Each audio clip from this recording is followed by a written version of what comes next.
I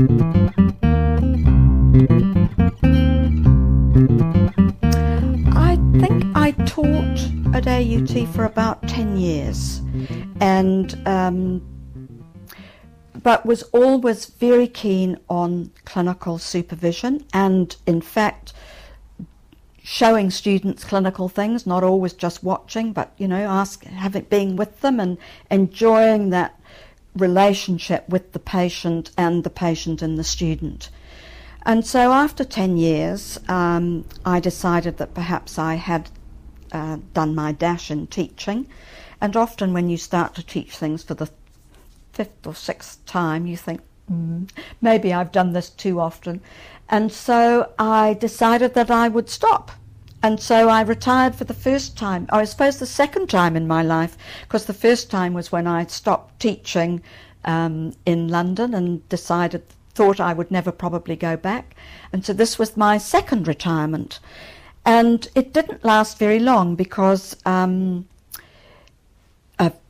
colleague at Green Lane rang me and said there was a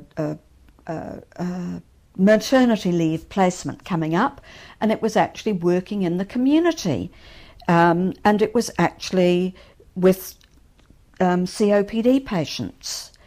And so it was 3 mornings a week, I think it might have been 3 days. And so I thought that was actually something I would be really interested in. And so I started again. It was only to be a year's placement. And during that time, I would go out to people's homes and assess them and then give them home exercise programs for COPD. And so it started my interest in rehabilitation in COPD. And I don't think at that time there was that much written on it. It was certainly, some of the research was starting, but not a lot. And my main thrust at the beginning of this year was actually to go into their homes and teach them active cycle of breathing for sputum clearance, rather than teaching them to move. But very much part of my sort of indoctrination, I guess, by Elizabeth Dean and Jocelyn Ross was the importance of moving in terms of sputum clearance rather than in just doing active cycle of breathing. And so I found that it was the perfect thing to introduce exercise into sputum clearance. And it was obvious to me that the patients that embraced exercise did so much better than those that didn't.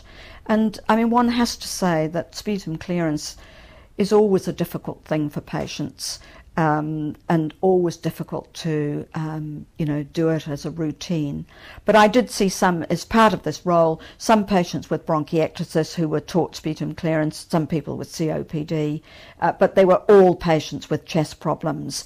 And it was actually linked to the oxygen service. So that also started my interest in the use of oxygen in exercise and the use of oxygen in the home. And so at the end of that year, the placement could have gone on, or the job could have gone on, but I also became interested in the use of BiPAP, because I became linked to Andrew Veal, who was the doctor at Green Lane who was starting to use BiPAP as a means of assisted ventilation in people with neurological problems. And so I went from this community role into a role of assessing patients for BiPAP and then getting them established on BiPAP in their home, and also as part of that giving them exercises to keep them a bit fitter. And so that was also a community-based role. I did that for, I suppose, about another year and enjoyed the BiPAP, and I saw a lot of patients with muscular dystrophy, some with motor neurone disease, some with very obscure neurological diseases, And as part of that, I also became interested in sputum clearance in those very difficult neurological cases, because obviously one of the problems of assisted ventilation is when you've got air pushing in, it's very difficult to get sputum out. And so often when they'd wake up in the morning, they had to clear sputum, and it was very difficult. But anyway, I did develop some techniques for doing that, and they seemed to be quite successful. So after that, a job came up as actually being manager of the Green Lane hospital service, and no one else put their name forward, and so the staff actually approached me as whether I'd be interested or not. And it was at a time where there was a sort of slight change in my life, in that my children were off my hands. I had been looking after my father and he had died, and I thought, oh, why not?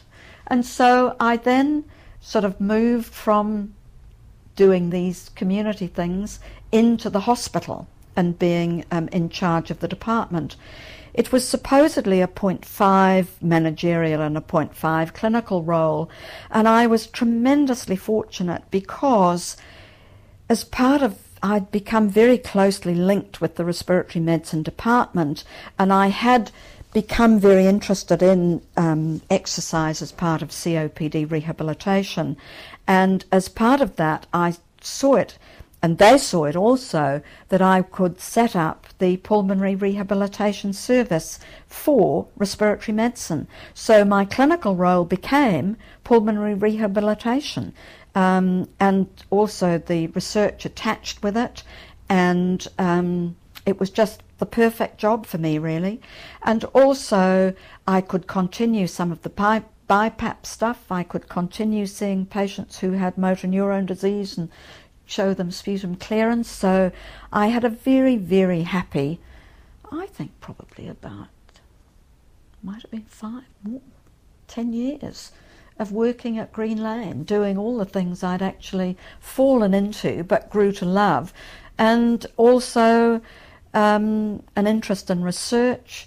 I had the perfect job, clinical research, and it was of no planning. It was just something that I guess developed and showed an interest in, and had the wonderful support of the medical staff, which I needed in those days to actually, get these research projects off the ground. So that was my working life.